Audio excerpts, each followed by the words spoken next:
நமஸ்தே, வணக்கம். மனதில் ஹிந்தி சேனலில் உங்களை வரவேற்கின்றோம். இன்று நாம் தக்ஷிண பாரத இந்தி பிரச்சார் சபா பிராத்தமிக் பாட்டிய புஸ்தக் என்ற நூலின் பாக் 1 பகுதி 1 பாட் 19 பாடம் 19 19 என்றால் 19 படிக்கப் போகின்றோம். பிருஷ்ட சங்கியா திருப்பன் திருப்பன் என்றால் 53, பக்கம் எண் 53. மைனே காயா, நான் சாப்பிட்டேன். தும்னே பியா, நீ குடித்தாய். உன்ஹோனே தியா, அவர் கொடுத்தார் அல்லது அவர்கள் கொடுத்தார்கள். மைனே காயா, நான் சாப்பிட்டேன். இதை பாருங்கள், காயா என்பது வினைச்சொல். இந்த காயா என்ற வினைச்சொல்லை பார்த்து 2 கேள்விகள் கேளுங்கள். எதை சாப்பிட்டான், யாரை சாப்பிட்டாய்? யாரை சாப்பிட்டாய் என்று நம்மை பார்த்து கேட்க முடியாது, விலங்குகளை பார்த்து கேட்கலாம். நீ யாரை சாப்பிட்டாய் என்று சிங்கத்தை பார்த்து கேட்கலாம். மனிதர்களை நாம் அப்படி கேட்க மாட்டோம் அல்லவா? எதை சாப்பிட்டாய், என்ன சாப்பிட்டாய் என்போம் அல்லவா? எதை யாரை என்று 2 கேள்விகள் தான் கேட்க வேண்டும். எதை சாப்பிட்டாய் என்றால் சாப்பாடு சாப்பிட்டேன், பழம் சாப்பிட்டேன் என்று ஏதாவது சொல்லலாம். அங்கு ஒரு செய்யப்படு பொருள் குன்றாத வினை உள்ளது, செய்யப்படு பொருள் உள்ளது. எனவே இந்த காயா என்பது செய்யப்படு பொருள் குன்றாத வினை, டிரான்சிட்டிவ் வர்ப். அதனால் மை என்ற எழுவாயுடன் நே சேர்ந்துள்ளது. மைனே காயா. அடுத்ததை பாருங்கள், தும்னே பியா. பியா என்றால் குடித்தல், குடித்தாய், நீ குடித்தாய். பியா என்பது செய்யப்படு பொருள் குன்றாத வினை. எதை குடித்தாய் என்பதற்கு பதில் உள்ளது அல்லவா? எனவே இது ஒரு செய்யப்படு பொருள் குன்றாத வினை. எனவே நே பயன்பட்டுள்ளது. தும்முக்கு பக்கத்தில் நே வந்துள்ளது. தும்னே பியா, நீ குடித்தாய். உன்ஹோனே தியா, உன்ஹோனே தியா. தியா என்பதும் ஒரு செய்யப்படு பொருள் குன்றாத வினை, டிரான்சிட்டிவ் வர்ப். அதனால் நே வந்துள்ளது. நே எப்படி வந்துள்ளது? வே ப்ளஸ் நே. உன்ஹோனே என்பது எப்படி உருவாகி உள்ளது? வே ப்ளஸ் நே, உன்ஹோனே. அவர், அவர்கள் கொடுத்தார்கள். தியா, கொடுத்தார்கள். ஹம்னே கரீதா, நாங்கள் வாங்கினோம். கரீதா, வாங்குவது. எதை வாங்கினாய், யாரை வாங்கினாய்? ஏதோ ஒரு கேள்விக்கு பதில் வருகின்றது அல்லவா? எனவே இது செய்யப்படு பொருள் குன்றாத வினை. ஹம்னே கரீதா, நாங்கள் வாங்கினோம். உஸ்னே ரோட்டி காயி, உஸ்னே ரோட்டி காயி. இங்கு பாருங்கள், காயி என்று ஏன் வந்துள்ளது? மற்றவற்றில் எல்லாம் கரீதா, தியா, பியா, காயா என்று வந்துள்ளது. இதில் மாத்திரம் ஏன் காயி என்று வந்துள்ளது? அதைத்தான் யோசிக்க வேண்டும். அதாவது காயி என்பது டிரான்சிட்டிவ் வர்ப், செய்யப்படு பொருள் குன்றாத வினை என்பதை பார்த்துவிட்டோம். ஏன் செய்யப்படு பொருள் குன்றாத வினை? எதை சாப்பிட்டான் என்பதற்கு அங்கு பதில் உள்ளது. இங்கு அந்த பதிலை தெளிவாக குறிப்பிட்டும் உள்ளார்கள். ரோட்டி என்று குறிப்பிட்டிருக்கின்றார்கள். இந்த ரோட்டி தான் இங்கு ஆப்ஜெக்ட். செய்யப்படு பொருள் என்பது இங்கு ரோட்டி. ரோட்டி என்பது ஒரு பெண்பால் சொல். அதனால் 2வது நியமம் என்ன வருகின்றது என்றால், முதல் நியமம் என்ன பார்த்தோம்? இறந்த காலத்தில் செய்யப்படு பொருள் குன்றாத வினை, அதாவது டிரான்சிட்டிவ் வர்பாக வரும்பொழுது எழுவாயுடன் நே சேரும் என்று பார்த்தோம். இப்பொழுது இந்த வாக்கியத்தின் மூலம் உஸ்னே ரோட்டி காயி என்பதன் மூலம் நாம் 2வது நியமத்தை அறிந்து கொள்கின்றோம். 2வது நியமம் என்ன என்றால், நே பயன்படுத்தப்படும் பொழுது இந்த வினைச்சொல் எப்படி இருக்கும் என்றால், செய்யப்படு பொருள் எப்படி உள்ளதோ அதற்கேற்றாற்போல் வினைச்சொல் இருக்கும். செய்யப்படு பொருள் எப்படி உள்ளதோ என்றால், செய்யப்படு பொருள் ஒரு பெண்பால் சொல்லாக இருந்தால் வினைச்சொல்லும் பெண்பால் வடிவத்தில் இருக்கும். இங்கு காயி என்று வந்திருக்கின்றது பாருங்கள். காயி என்று சாதாரணமாக நிகழ்காலத்தில் எல்லாம் பெண்பாலுக்கு சொல்வோம் இல்லவா? காத்தி, காத்தி ஹே என்றெல்லாம் சொல்வோம். காயி என்று வந்துள்ளது. ஏன் வந்துள்ளது? ரோட்டி என்பது பெண்பால். 2வது நியமம் என்ன? நே பயன்படுத்தப்படும் பொழுது வினைச்சொல்லாகப்பட்டது செய்யப்படு பொருள், அதாவது ஆப்ஜெக்ட். ஆப்ஜெக்ட் என்ன ஜெண்டரோ அந்த ஜெண்டருக்கு ஏற்றார் போல வினைச்சொல் இருக்கும். ஜெண்டர் மட்டுமல்ல, எண்கள் எத்தனை, அதாவது ரோட்டியா என்று வந்திருந்தால், ரோட்டியா பன்மையில் வந்திருக்கின்றது என்று வைத்துக்கொள்வோம். ரோட்டி என்பது பெண்பால், அது பன்மையிலும் வந்திருக்கின்றது. ரோட்டியா என்று வந்திருந்தால் காயி காயி என்று வந்திருக்கும். வினைச்சொல் இங்கு செய்யப்படு பொருளை பிரதிபலிக்கும். செய்யப்படு பொருள் பெண்பாலாக இருந்தால் வினைச்சொல்லும் பெண்பால் வடிவத்தில் இருக்கும். வினைச்சொல் பன்மையாக இருந்தால் செய்யப்படு பொருள் பன்மையாக இருந்தால் வினைச்சொல்லும் பன்மை வடிவத்தில் இருக்கும். ஓரளவு புரிந்ததா? பாடத்தை படிப்போம், அப்பொழுது இன்னும் நன்றாக புரியும். பார்க்கலாமா? தும்னே ஆஜ் கியா காயா. தும்னே ஆஜ் கியா காயா. நீ இன்று என்ன சாப்பிட்டாய். தும்னே ஆஜ் கியா காயா. நீ இன்று என்ன சாப்பிட்டாய். மைனே ஆஜ் பாத் காயா. இன்று நான் சாதம் சாப்பிட்டேன். இன்று நான் சாதம் சாப்பிட்டேன். பாத் பாத் என்பது சமைக்கப்பட்ட சாதம். அரிசியை சமைத்து விடுகின்றோம் அல்லவா, அதை சாதம் என்கின்றோம். அதைத்தான் பாத் என்பார்கள், பாத் என்று கூறுவார்கள். இந்த பாத் என்பது ஒரு ஆண்பால் சொல், ஆண்பால் ஒருமை. எனவே காயா என்று வந்திருக்கின்றது. மைனே ஆஜ் பாத் காயா. சரி, இப்பொழுது நீங்கள் ஒரு கேள்வி கேட்கலாம். முதல் வாக்கியத்தில் ஆஜ் கியா காயா என்று வந்துள்ளது. இந்த காயா ஏன் வந்திருக்கின்றது? ஏன் காயி என்று வரவில்லை? அங்குதான் செய்யப்படு பொருள் கொடுக்கப்படவில்லையே, குறிக்கப்படவில்லை, இங்கு இல்லை அல்லவா, ஆனால் மறைந்திருக்கின்றது. புரிகிறதா? காயா என்பதில் ஏதோ ஒன்றை சாப்பிட்டு இருக்க வேண்டும் அல்லவா, அதுதான் அதற்கு செய்யப்படு பொருள். இங்கு என்ன புரிந்து கொள்கின்றோம் என்றால், மூன்றாவது நியமத்திற்கு வருகின்றோம். முதல் நியமம் என்பது இறந்த காலத்தில் செய்யப்படு பொருள் குன்றாத வினையாக இருக்கும்பொழுது, டிரான்சிட்டிவ் வர்பாக இருக்கும்பொழுது நே எழுவாயுடன் வருகின்றது என்பதை பார்த்தோம். இரண்டாவது நியமத்தில் என்ன பார்த்தோம்? நே அப்படி வரும்பொழுது, இறந்த காலத்தில் நே பயன்படுத்தப்படும் பொழுது வினைச்சொல்லாகப்பட்டது செய்யப்படு பொருளின் தன்மைக்கு ஏற்ப மாறும். அதாவது செய்யப்படு பொருள் பெண்பாலாக இருந்தால் வினைச்சொல்லும் பெண்பால் வடிவத்தில் இருக்கும். வினைச்சொல் ஆண்பாலாக இருக்கும். எப்பொழுது? செய்யப்படு பொருள் ஆண்பாலாக இருந்தால் வினைச்சொல்லும் ஆண்பால் வடிவில் இருக்கும். செய்யப்படு பொருள் என்றால் ஆப்ஜெக்ட். இப்போ இந்த வாக்கியத்தில் தும்னே ஆஜ் கியா காயா என்ற வாக்கியத்தில் செய்யப்படு பொருள் குறிப்பிடப்படவில்லை, கொடுக்கப்படவில்லை, ஆனால் இருக்கிறது. காயா என்பதில் ஏதோ ஒன்று இருந்தால் தானே சாப்பிட்டு இருக்க முடியும். எனவே காயா என்பதில் செய்யப்படு பொருள் ஆப்ஜெக்ட் இருக்கிறது, ஆனால் கொடுக்கப்படவில்லை. எனவே ஆப்ஜெக்ட் மறைந்திருக்கும் பொழுது, இறந்த காலத்தில் நே பயன்படுத்தப்படும் பொழுது ஆப்ஜெக்ட் மறைந்திருந்தால், இருக்கு ஆனால் மறைஞ்சிருக்கு, உள்ள இருக்கு, அப்படி வரும் சூழலில் வினைச்சொல்லானது ஆண்பால் ஒருமை வடிவத்தை ஏற்கும். ஆண்பால் ஒருமை வடிவத்தை ஏற்கும். இந்த நியமத்தின்படிதான் மேலே தலைப்பில் உள்ள மைனே காயா, தும்னே பியா, உன்ஹோனே தியா, ஹம்னே खरीदा என்ற வாக்கியங்கள் வந்துள்ளன. இந்த காயா, பியா, தியா, खरीदा இந்த நான்கிலுமே ஆப்ஜெக்ட் கொடுக்கப்படவில்லை, செய்யப்படு பொருள் கொடுக்கப்படவில்லை, ஆனால் உள்ளே இருக்கின்றது. காயா என்பதில் உள்ளே ஆப்ஜெக்ட் இருக்கிறது. அதனால் ஆண்பால் ஒருமையில் வரும். 3 நியமங்கள் இதுவரையில் படித்திருக்கின்றோம். புரிந்ததா? ஞாபகப்படுத்திக் கொள்ளுங்கள். சரியா? மைனே ஆஜ் பாத் காயா, என்று நான் சாதம் சாப்பிட்டேன். தும்னே சபேரே கியா பியா, நீ காலையில் என்ன குடித்தாய். தும் ப்ளஸ்னே தும்னே, கியா பியா. மைனே சபேரே தூத் பியா, நான் பால் குடித்தேன். தூத் என்பது ஆண்பால், எனவே பியா என்று வந்துள்ளது.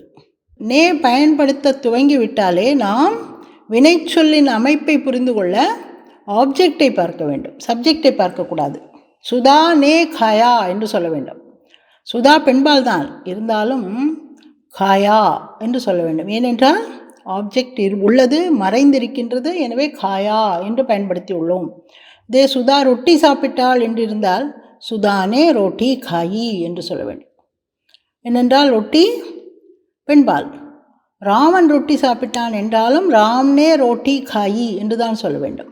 ஏனென்றால் ஆப்ஜெக்ட் பெண்பால். நே பயன்படுத்த துவங்கிவிட்டாலே ஆப்ஜெக்டை தான் பார்க்க வேண்டுமே ஒழிய சப்ஜெக்டுக்கு ஏற்ப வினைச்சொல் இருக்காது. அதே நிகழ்காலத்தில் ராமன் சாப்பிடுகிறான் என்று சொல்வோம், சீதா சாப்பிடுகிறாள் என்று சொல்வோம். எதிர்காலத்தில் சீதா சாப்பிடுவாள் என்று சொல்வோம், ராமன் சாப்பிடுவான் என்று சொல்வோம். ஆனால் இறந்த காலத்தில் மட்டும் செயற்படு பொருளைத்தான் நாம் பார்க்க வேண்டும்.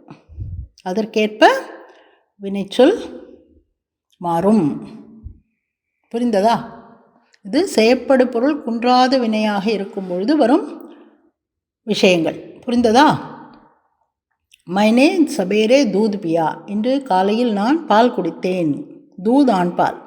ராஜுனே ஆஜ் கியா படா, ராஜு இன்று என்ன படித்தான். கியா படா. உஸ்னே ஆஜ் ஏக் சபக் படா. உஸ்னே எப்படி வந்தது? வஹு ப்ளஸ்னே உஸ்னே. உஸ்னே ஆஜ் ஏக் சபக் படா, இன்று அவன் ஒரு பாடம் படித்தான். சபக், சபக் என்றால் பாடம். ராஜு நே ஹிந்தி பாட் படா, ராஜு ஹிந்தி பாடம் படித்தான். இங்கு பாட் என்பது ஆண்பால், எனவே படா என்று வந்துள்ளது. சீதா ஹிந்தி பாடம் படித்தாள் என்று வந்தாலும் சீதானே ஹிந்தி பாட் படா என்றுதான் வரும். ஏனென்றால் பாட் என்பது ஆண்பால் சொல், அது இங்கு ஆப்ஜெக்ட். நே பயன்படுத்தினாலே வினைச்சொல் ஆப்ஜெக்டுக்கு ஏற்பத்தான் இருக்கும். மாஸ்டர் நே ஆஜ் உசே 2 घंटे படாயா, மாஸ்டர் இன்று அவனுக்கு 2 மணி நேரங்கள் சொல்லிக் கொடுத்தார். படாயா சொல்லிக் கொடுத்தார். ஏ खत किसने लिखा, இந்த கடிதம் யார் எழுதினார். खत, खत என்றால் கடிதம், அது ஒரு ஆண்பால் சொல். ஏ खत हमने लिखा, हमने நாம், நாங்கள். ஹம் ப்ளஸ் நே ஹம்னே, நாங்கள் எழுதினோம். கத் என்பது ஆண்பால் ஒருமையாக இங்கு வந்துள்ளது, எனவே லிக்கா வினைச்சொல்லும் ஆண்பால் ஒருமை வடிவில் உள்ளது. கியா ஆப்னே இசே படா, என்ன நீங்கள் இதை படித்தீர்களா. கியா ஆப்னே இசே படா, நீங்கள் படித்தீர்களா. ஆப்னே, ஆப் ப்ளஸ் நே. இசே, இசே எப்படி வந்தது? யஹ் ப்ளஸ் கோ, யஹ் ப்ளஸ் கோ இசே அல்லது இஸ்கோ. நஹி मैंने इसे अभी तक नहीं पढ़ा, இல்லை நான் இதை இதுவரையில் अभी तक नहीं पढ़ा படிக்கவில்லை. மாமா ने तुमको कितने रुपये दिए, மாமா உனக்கு எவ்வளவு ரூபாய் கொடுத்தார். இங்கு பாருங்கள், தியே என்று வந்துள்ளது, தியே வந்துள்ளது. எப்படி? ருப்பியே, ருப்பியே என்பது இங்கு ஆப்ஜெக்ட், செயற்படு பொருள், அது பன்மையாக இருப்பதனால் தியே என்று வந்துள்ளது. கித்தனே ருப்பியே தியே. புரிந்ததா? உன்ஹோனே முझे 800 रुपये दिए, அவர் எனக்கு 800 ரூபாய் கொடுத்தார். 800 रुपये 800 ரூபாய்கள். நம் சாதாரணமாக ரூபாய்கள் என்று சொல்வதில்லை, ருப்பியே என்றால் ரூபாய்கள். தியே கொடுத்தார், இங்கு பன்மையாக ஆப்ஜெக்ட் இருப்பதனால் தியே என்று வந்துள்ளது. உன் रुपयों से तुमने क्या क्या खरीदे, क्या क्या खरीदे. இங்கு ஆப்ஜெக்ட் அது என்ன? क्या क्या, என்ன என்ன அல்லவா. खरीदे அது பன்மையாக இருப்பதனால் खरीदे என்று வந்துள்ளது. உன் रुपयों से அந்த பணத்தை கொண்டு, உன் என்றால் அந்த, रुपयों से பணத்தினால், तुमने நீ, क्या क्या खरीदे என்ன என்ன வாங்கினாய். हमने दीपावली के लिए नए कपड़े खरीदे, நாங்கள் தீபாவளிக்காக, தீபாவளி கேலியனா தீபாவளிக்காக, நயே கப்படே புதிய துணிகள், खरीदे வாங்கினோம். இங்கு खरीदे என்று ஏன் வந்துள்ளது? கப்படே பன்மையாக இருப்பதனால் खरीदे என்று வந்துள்ளது. நீங்கள் ஒரு கேள்வி கேட்கலாம், இந்த நே பயன்படுத்தாவிட்டால் நாம் சொல்வது சரியாக இல்லாமல் போய்விடுமா, நாம் கம்யூனிகேஷன் சரியாக இருக்காதா என்று கேட்கலாம். அப்படியெல்லாம் இல்லை. நே பயன்படுத்தாவிட்டாலும் நீங்கள் சொல்வது மற்றவர்கள் புரிந்து கொள்வார்கள். ஆனால் நே என்ற அந்த இலக்கணத்தை சரியாக பயன்படுத்தாவிட்டால் பரீட்சைகளில் உங்களுக்கு சரியான மார்க் வராது. மற்றபடி நீங்கள் பேசுவது புரிந்து கொள்ளலாம். நான் சாப்பிட்டேன் என்பதை மை காயா என்று சொன்னாலும் மற்றவர்கள் புரிந்து கொள்வார்கள். ஆனால் இலக்கண டீச்சர் என்ன சொல்வார்? இல்லை இல்லை, நே பயன்படுத்தவில்லை, இறந்த காலம், இது டிரான்சிட்டிவ் வர்பு, காயா என்பது டிரான்சிட்டிவ் வர்பு, எனவே நே போடவில்லை நீ, அதனால் மார்க் குறைக்கிறேன் என்று ஆசிரியர் மார்க்கை குறைத்து விடுவார். மற்றபடி பேசும்பொழுது நே பயன்படுத்துவதனால் பயன்படுத்தாததனால் எந்த வித்தியாசம் வரப்போவதில்லை. நீங்கள் கற்றுக்கொண்டு விடலாம். புரிந்ததா? அதற்காக நே கற்றுக்கொள்ளாதீர்கள், தேவையில்லை என்று கூறவில்லை. போக போக கற்றுக்கொண்டு விடலாம். இந்த நே உபயோகத்தை கண்டு நீங்கள் பயப்பட வேண்டாம் என்பதற்காக இத்தனை சொல்லுகின்றோம். புரிந்ததா? ஹம்னே பச்சோं के लिए பட்டாக்கே खरीदे. நாங்கள் குழந்தைகளுக்காக பட்டாக்கே பட்டாசுகள் खरीदे வாங்கினோம். ஹம் ப்ளஸ்னே ஹம்னே. பட்டாக் என்றால் பட்டாக்கே என்றால் பட்டாசுகள். मैंने ராஜு के लिए एक कलम खरीदी. நான் ராஜுவிற்காக ஒரு பேனா வாங்கினேன். கலம் என்பது ஒரு பெண்பால் சொல். எனவே கரீதி என்று வந்துள்ளது. இறந்த காலத்தில் நே பயன்படுத்தப்படும் பொழுது வினைச்சொல்லாகப்பட்டது செய்யப்படு பொருள், அதாவது ஆப்ஜெக்டுக்கு ஏற்ப மாறும் என்று பார்த்தோம். அதன்படி இங்கு கலம் என்பது பெண்பால் சொல். எனவே கரீதி என்று வந்துள்ளது. தும்னே ஏக் கமீஸ் கப் கரீதி. தும்னே ஏக் கமீஸ் கப் கரீதி. கமீஸ் என்றால் சட்டை. நீ இந்த சட்டையை எப்பொழுது வாங்கினாய்? அது ஒரு பெண்பால் சொல். எனவே கரீதி என்று வந்துள்ளது. தும்னே ஏக் கமீஸ் கப். கப்னு எப்பொழுது? கரீதி வாங்கினாய். அடுத்தது பிருஷ்ட சங்கியா 54, பக்கம் எண் 54. மைனே ஏக் கமீஸ் கல் கரீதி. நான் இந்த சட்டையை நேற்று வாங்கினேன். கரீதி வாங்கினேன். கமீஸ் பெண்பாலாக இருப்பதனால் கரீதி என்று வந்துள்ளது. தும்னே இசே கித்தனே ருப்பியே மே கரீதா. நீ இதை எத்தனை ரூபாய்க்கு வாங்கினாய்? இந்த வாக்கியத்தில் ஆப்ஜெக்ட் வெளிப்படையாக குறிப்பிடவில்லை.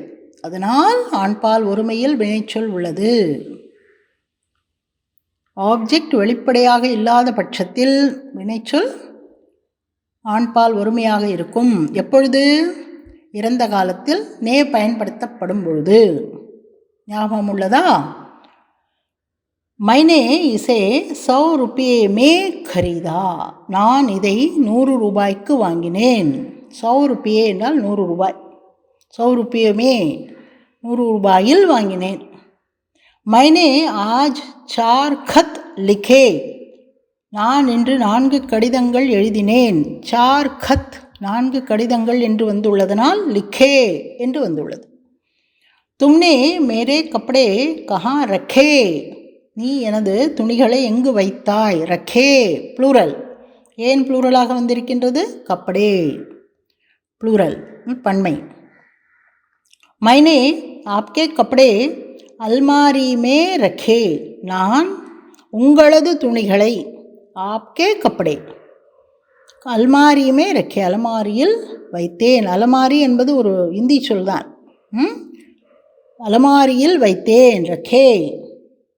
பிரியங்கானே கித்தினி ரோட்டியா காயி. இங்கு பாருங்கள், காயி என்பதில் புள்ளி வந்துள்ளது. ரோட்டியா பன்மை. ரோட்டியா இங்கு ஆப்ஜெக்ட் செய்யப்படு பொருள். அது பன்மையாக இருப்பதனால் வினைச்சொல்லும் காயி என்று வந்துள்ளது. புரிந்ததா? பிரியங்கானே கித்தினி ரோட்டியா காயி. பிரியங்கா எத்தனை ரொட்டிகள் சாப்பிட்டாள்? பிரியங்கானே 3 ரோட்டியா காயி. பிரியங்கா 3 ரொட்டிகள் சாப்பிட்டாள். காயி. இந்த நே பயன்பாடு புரிந்ததா? மீண்டும் மீண்டும் படித்து பாருங்கள். உங்கள் குழந்தைகளுக்கு சொல்லிக் கொடுப்பதாக இருக்கட்டும், அல்லது குழந்தைகளாக இருந்தால் அவர்கள் நண்பர்களுக்கு விளக்கவும் இந்த பாடம் பயன்படும் அல்லவா? சரி, இப்பொழுது ஷப்தார்த் பார்ப்போம். ஷப்தார்த் என்றால் சொற்களின் பொருள். खत. खत என்றால் கடிதம். பட்டாக்கா. பட்டாக்கா பட்டாசு. கமீஸ். கமீஸ் ஷர்ட் சட்டை. படானா. படானா கற்பித்தல். படுனா என்றால் கற்றல். படானா கற்பித்தல். சரி, இந்த பாடத்தை மீண்டும் படித்து பாருங்கள். இந்த நே பயன்பாட்டை வைத்துத்தான் பல பரீட்சைகளில் கேள்விகள் கேட்கப்படும். எனவே நே பயன்பாட்டை நன்கு தெரிந்து கொள்வது நல்லது. உங்கள் சாதாரண 10ஆம் கிளாஸ் 12ஆம் கிளாஸ் பரீட்சையிலும் கூட இந்த நே சம்பந்தப்பட்ட கேள்விகள் நிறைய வரும். எனவே இவற்றை தெரிந்து கொள்வது நல்லது. சரியா? நண்பர்களே, இந்த சேனலை நீங்கள் சப்ஸ்கிரைப் செய்து விட்டீர்களா? உங்களுக்கு இது உபயோகம் என்று தோன்றினால் சப்ஸ்கிரைப் செய்யுங்களேன். அடுத்தடுத்து உங்களுக்கு எங்கள் பதிவுகள் கிடைக்க இது பயன்படும். சரியா? நன்றி.